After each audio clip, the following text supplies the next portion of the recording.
अस्सलामुअलैकुम dear students, मैं हूं असद रफ़ीक, आपका केमिस्ट्री का टीचर। और हम पढ़ रहे हैं क्लास 9 का न्यू सिलेबस का चैप्टर नंबर 6। और उसका टॉपिक हमारे पास आज है जी डायनामिक इक्विलिब्रियम। तो बेटा, डायनामिक इक्विलिब्रियम को समझने से पहले अब फर्ज करें मेरे पास एक रिवर्सिबल रिएक्शन है। क्योंकि जो डायनामिक इक्विलिब्रियम है ये रिवर्सिबल रिएक्शन की एक प्रॉपर्टी है। रिवर्सिबल रिएक्शन जो है वो डायनामिक इक्विलिब्रियम की स्टेट जो है वो शो करती हैं। मैं कहता हूँ कि मेरे पास क्या है जी, एक कोई रिवर्सिबल रिएक्शन है। तो रिवर्सिबल रिएक्शन में बेटा क्या होता है कि जो आपके पास रिएक्टेंट्स होती हैं वो आपस में मिलती हैं, ठीक है। और रिएक्टेंट्स मिलने के बाद क्या होता है जी, प्रोडक्ट्स प्रोड्यूस होते हैं। तो मैं कहता हूँ कि एट स्टार्ट मेरे पास जब एक रिएक्शन जो है वो स्टार्ट होगा, रिवर्सिबल रिएक्शन स्टार्ट होगा, तो रिएक्टेंट्स की अमाउंट बेटा स्टार्ट में क्या होती है जी, ज्यादा होती है। और रिएक्शन जो है वो मूव करेगा जी फॉरवर्ड रिएक्शन में। और प्रोडक्ट्स जो है वो क्या होंगे, थोड़े बनेंगे। मीन के स्टार्ट में क्या होगा, हमारे पास जो रिएक्टेंट्स की मूवमेंट होगी ना फॉरवर्ड रिएक्शन में होगी, कि रिएक्टेंट्स आपस में कंबाइन हो रहे हैं और प्रोडक्ट्स बन रहे हैं। शुरू में रिएक्टेंट्स की अमाउंट ज्यादा थी, प्रोडक्ट की अमाउंट जो है वो कम थी। आस्ता आस्ता ये हुआ कि हमारे पास रिएक्टेंट्स जो है वो कम होना शुरू हो गए और प्रोडक्ट्स की अमाउंट जो है ना वो क्या होना हो गई जी, बढ़ना शुरू हो गई। जब जो है वो हमारे पास सारे रिएक्टेंट्स जो है प्रोडक्ट्स में कंप्लीट हो जाएंगे, तो जो हमारे पास प्रोडक्ट्स हैं वो क्या करेंगे जी, रिवर्स रिएक्शन में डिकम्पोज होना शुरू हो जाएंगी और रिएक्टेंट्स की अमाउंट क्या होना हो जाएगी, कम होना शुरू हो जाएगी, सॉरी बढ़ना शुरू हो जाएगी। ये हमारे पास क्या होगा जी, रिवर्स फॉर्म में हो जाएगा। लेकिन एक स्टेज ऐसी आएगी कि जहां पे रेट ऑफ फॉरवर्ड रिएक्शन और रेट ऑफ रिवर्स रिएक्शन जो है ना वो उसकी अमाउंट जो है वो क्या हो जाएगी जी, इक्वल हो जाएगी। कि जितने रिएक्टेंट्स प्रोडक्ट्स में जो है वो कन्वर्ट होंगे उतने प्रोडक्ट्स जो है वो रिएक्टेंट्स में कन्वर्ट होंगे। उस बेटा स्टेट को हम नाम दे देते हैं जी, कि जो जितने रिएक्टेंट्स जो है वो कन्वर्ट होंगे किसमें, प्रोडक्ट्स में, उतने प्रोडक्ट्स जो है वो क्या होंगे, कन्वर्ट हो जाएंगे रिएक्टेंट्स में। इस स्टेज को बेटा हम कहते हैं जी इक्विलिब्रियम। इक्विलिब्रियम कह सकते हैं आप, इक्विलिब्रियम मीन द स्टेट या condition at which rate of forward reaction is equal to rate of reverse reaction is called equilibrium state या chemical equilibrium state। अब हमने क्या करना है जी, डायनामिक इक्विलिब्रियम स्टेट क्या होती है। अब डायनामिक का मतलब होता है जी मोशन। डायनामिक का मेन क्या होता है बेटा, मोशन। कि हमारे पास जो रेट ऑफ रिएक्शन होगा किसी भी रिवर्सिबल रिएक्शन का, जो रेट ऑफ फॉरवर्ड रिएक्शन है वो इक्वल होगा रेट ऑफ रिवर्स रिएक्शन के। लेकिन हमारे पास जो रिएक्शन है वो स्टॉप नहीं होगा, ठीक है। मेन डायनामिक इक्विलिब्रियम की डेफिनेशन क्या है जी, a state at which reaction does not stop.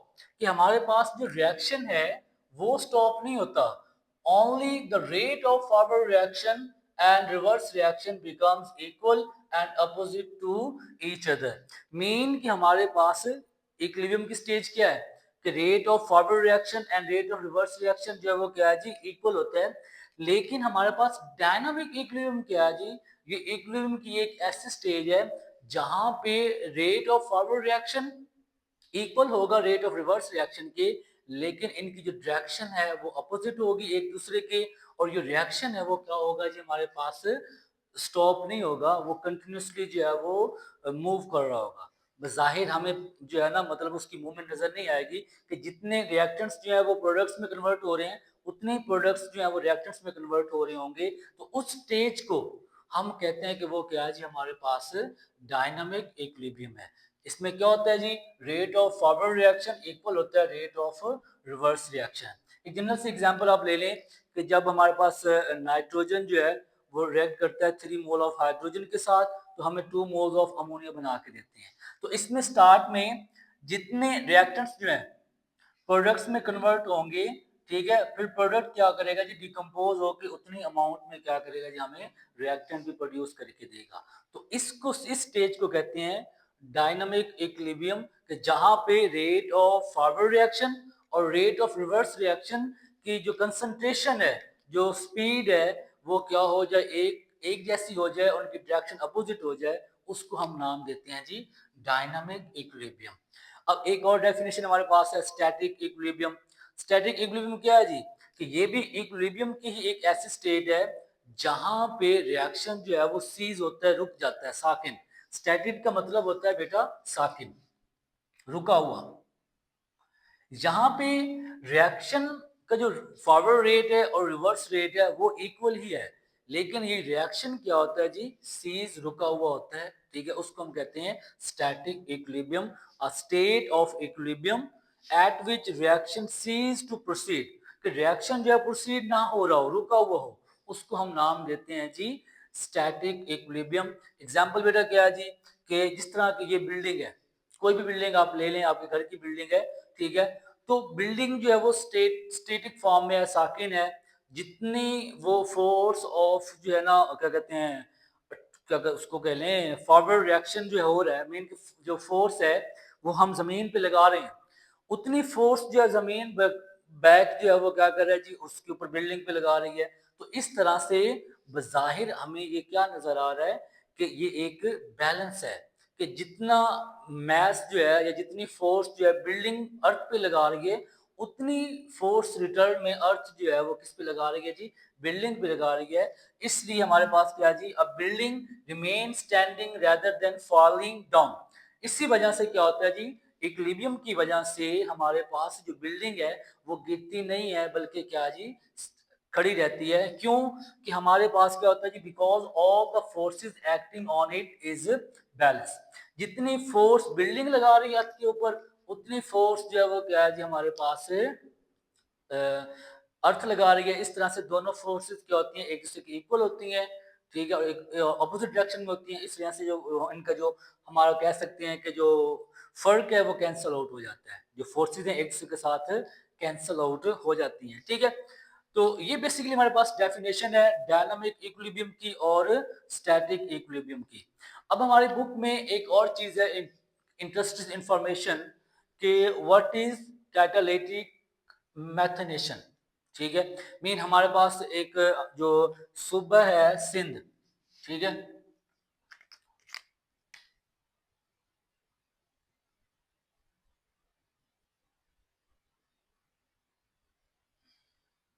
Sorry,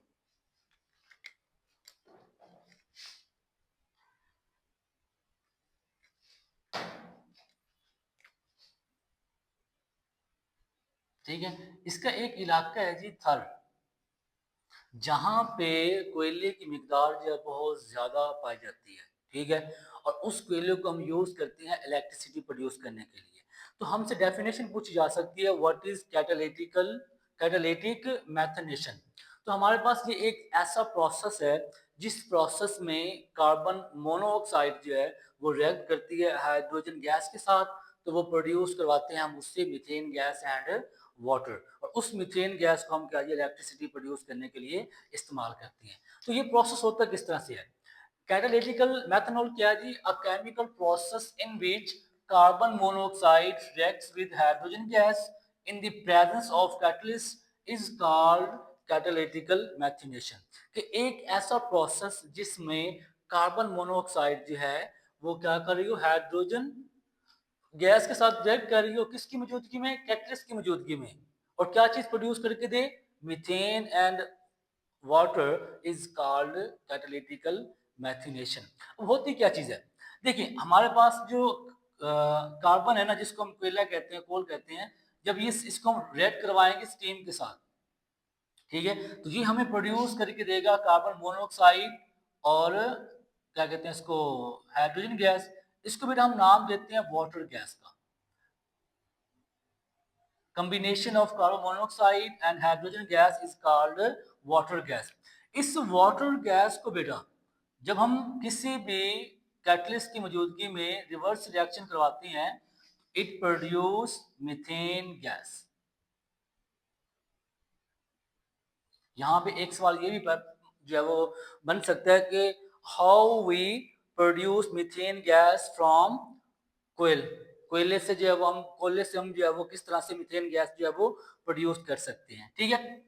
तो आपने कहना है कि जब हम कोयले को किसी स्टीम के साथ रिएक्ट करवाएंगे, it produce water gas, carbon monoxide and hydrogen gas is called, combination को कहते हैं हम वाटर गैस।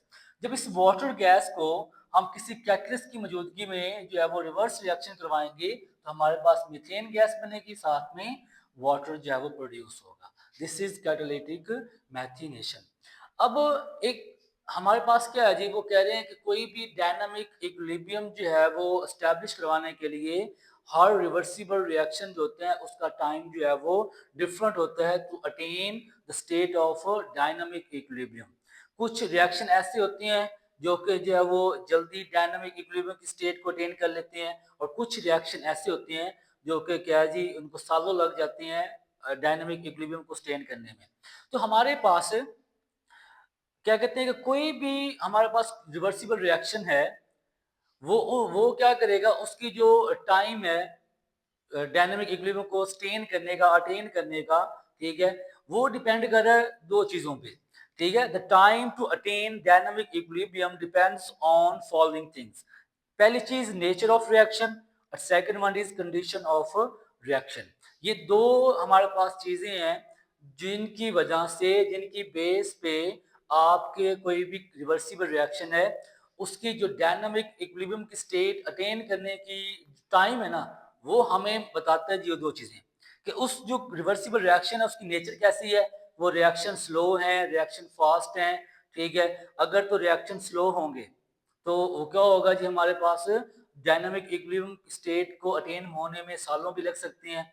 और अगर तो हमारे पास रिएक्शन जो है उसकी नेचर फास्ट होगी तो वो डायनामिक इक्विलिब्रियम जो है वो अटेन कर लेंगे इन फ्यू सेकंड, कुछ सेकंड में उसको अटेन कर लेंगे। कंडीशंस ऑफ रिएक्शन क्या है कि आपके पास जो रिवर्सिबल रिएक्शन है उसका जो टेम्परेचर क्या है जी, उसका प्रेशर क्या है, उसमें कौन सा कैटलिस्ट यूज कर रहे हैं।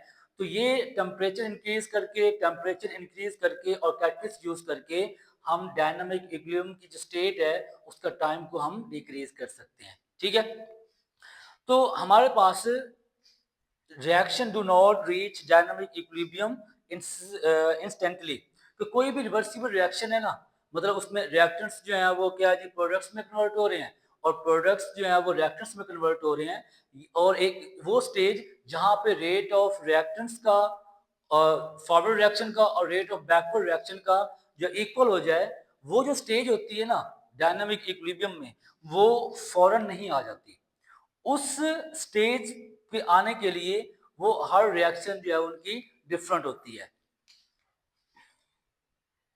अच्छा जी देखिए, हमारे पास क्या है जी, दो तरह के रिएक्शन है, नेचर ऑफ रिएक्शन दो तरह के, एक स्लो रिएक्शन है, दूसरी फास्ट रिएक्शन है।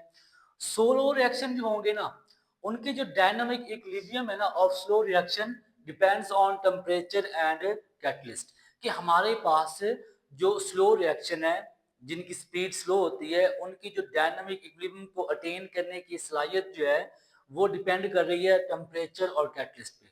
नॉर्मली जो हमारे पास स्लो रिएक्शन होती हैं उनको डायनामिक इक्विलिब्रियम जो है ना अटेन करने के लिए लॉन्ग टाइम, ठीक है, normally these reactions may take long time for achieving dynamic equilibrium.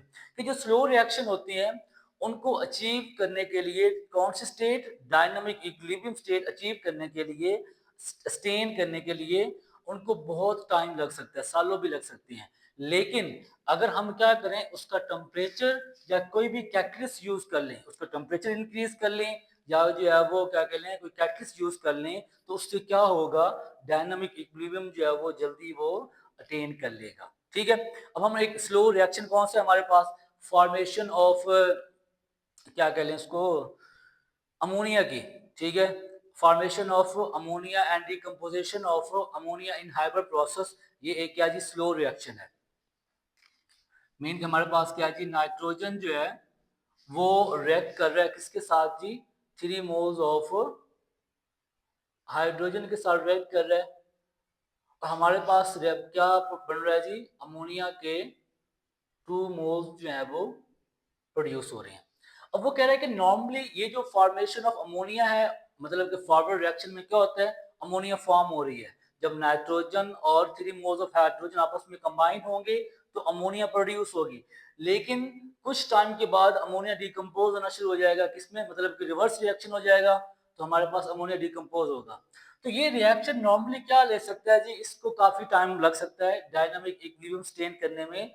लेकिन अगर हम क्या करें, इसका टेम्परेचर जो है वो 400 डिग्री सेंटीग्रेड कर दें और साथ में आयरन को एज अ कैटलिस्ट यूज कर लें, तो होगा ये, मैंने कि उसकी कंडीशंस चेंज कर लें, तो ये रिएक्शन जो है वो क्या हो जाएगा जी, कुछ ही अटेन इक्विलिब्रियम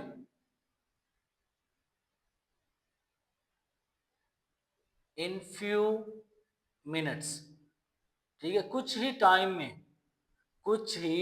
में क्या होगा जी, अगर हम इसकी क्या करेंगे जी, कैटलिस्ट जो है वो यूज करेंगे और टेम्परेचर को इंक्रीज कर लेंगे, तो ये जो हमारे पास रिएक्शन है ये कुछ ही मिनट्स में क्या कर लेगा, डायनामिक इक्विलिब्रियम को अटेन कर लेगा। इस तरह हमारे पास क्या जी, फास्ट रिएक्शन, जो हमारे पास बेटा फास्ट रिएक्शन होती है ना, इनके जो डायनामिक इक्विलिब्रियम जो है ना, वो जो है वो सेकंड्स में अचीव कर लेती है। जितने भी फास्ट रिएक्शंस हैं वो हमारे पास क्या करती हैं जी, डायनामिक इक्विलिब्रियम की जो स्टेट है ना उसको क्या जी, कुछ सेकंड्स में ही जो है वो अटेन कर लेती हैं। मेन हम एग्जांपल ले लेते हैं जी, डिकम्पोजिशन ऑफ वाटर, कि जब वाटर के 2 मोल्स जो है उनको अगर हम डिकम्पोज करवा रहे हैं इलेक्ट्रिक करंट जो है अप्लाई करके, इलेक्ट्रिक करंट अप्लाई करके उसको जो है हम डिकम्पोज करवा रहे हैं किसमें जी, हाइड्रोजन के 2 मोल्स में प्लस ऑक्सीजन के मोल्स में। तो ये जो रिएक्शन है ना बेटा, इसको जो है वो कंप्लीट होने में 4 to 5 सेकंड्स लगेंगे to achieve the dynamic equilibrium state. ठीक है, में जो फास्ट रिएक्शन होते हैं उनको डायनामिक इक्विलिब्रियम की जो स्टेट है वो अटेन करने में कुछ सेकंड्स लगते हैं, जैसे कि हमारे पास डिकम्पोजिशन ऑफ वाटर है। और जो स्लो रिएक्शन होती हैं उनको डायनामिक इक्विलिब्रियम की जो स्टेट है वो अटेन करने के लिए, वो हासिल करने के लिए हम क्या करना पड़ेगा जी, टेम्परेचर और कैटलिस्ट पे डिपेंड करती हैं। और नॉर्मली तौर पे जो स्लो रिएक्शन होते हैं उनकी जो हमारे पास डायनामिक इक्विलिब्रियम स्टेट है वो जो है वो काफ़ी टाइम ले जाते हैं जी उस स्टेट में पहुंचने के लिए। लेकिन अगर हम टेम्परेचर इंक्रीज कर दें या फिर क्या करें, कोई कैटलिस्ट यूज करें, तो हमारे पास जो टाइम है वो क्या होता है जी, कम हो जाता है, जल्दी जो है वो डायनामिक इक्विलिब्रियम जो है वो अटेन कर लेती है। तो ये बेटा हमारा आज का टॉपिक था। तो उम्मीद करता हूँ कि आपको समझ आ गई होगी। तो इस तरह की मजीद वीडियोस के लिए इस चैनल से जुड़े रहिए, सब्सक्राइब भी कीजिए और शेयर भी कीजिए। अल्लाह हाफिज़।